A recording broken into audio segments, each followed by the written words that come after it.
before I kick off my finals day positive rant, let's talk a little bit about yesterday, a day that belonged to Yago Dora.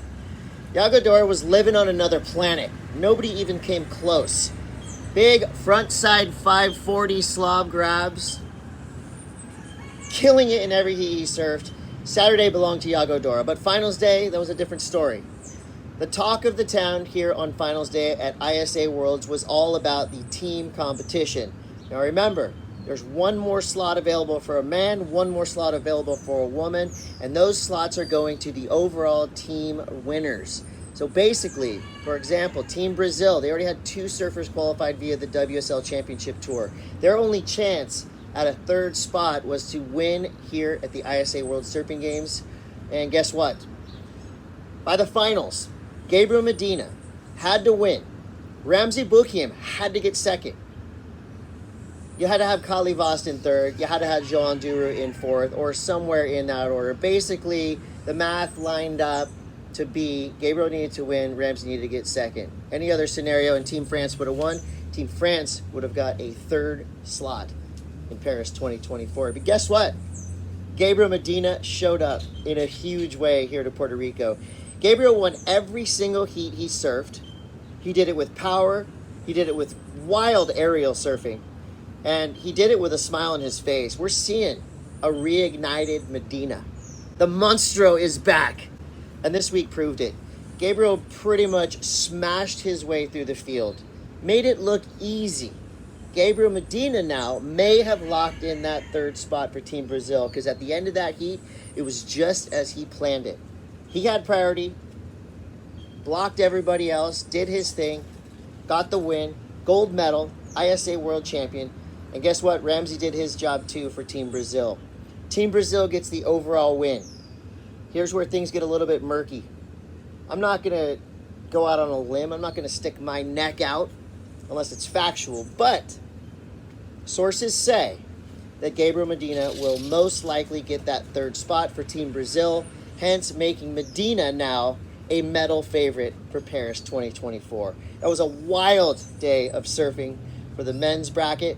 Now let's get to the women. Nobody thrives in ISA competition quite like Sally Fitzgibbons. She is now the most decorated surfer in ISA history with 4 gold medals. That's a 4-time ISA world champion. Couldn't have happened to a better ambassador or representative for the sport of surfing than Sally Fitzgibbons. She did it with style, grace, power, speed, flow, speed, power, flow. She did it all. It was a radical day of surfing for the women as well. A lot at stake. But guess what? Team Brazil did it again. Now, this is kind of a new thing for Team Brazil. They only had a handful of really elite level, top-rated Brazilian surfers. Silvana Lima, Tatiana Weston-Webb. But now we're starting to see a change. So the Brazilian Storm, that for most of the time has been kind of a dude thing, is now a complete package. Taina Hinkle, Luana Silva, and Tatiana Weston-Webb, Team Brazil down here, they did it. They got that overall victory. So Brazil's back in the top spots, both top spots, male and female. Congratulations to both teams. Now let's leave you with our overall positive takeaway for the ISA World Surfing Games. My biggest takeaways from this year's 2024 ISA World Surfing Games is the surf world is changing. You know, I would say in the past 5 or 6 years, you'd come to these events and, you know, basically the cream would rise to the top. You would know Team Japan, France, USA, Australia, Peru, Spain, you know, Portugal, surfing superpowers. They would always pretty much mop up the field. That's changed. We got 55 nations that competed here in Puerto Rico. And of those 55, now we're looking at about 20 surfing superpowers or future surfing superpowers. Some of the names that come to the top of my mind of stars that came out of this event: Xi Yang, Team China, Olympic qualifier, amazing surfer, 14 years old, absolute phenom.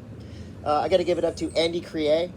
That was a name I didn't know anything about before this event. Tim Elter. These are just these rad Cinderella stories that happen right here in Puerto Rico. And we're going to start to see the Olympic hype train leave the station. It's going to be epic. All eyes now on the end of the road. It's right over there. I'm not crying. You're crying. I love the ISA World Surfing Games.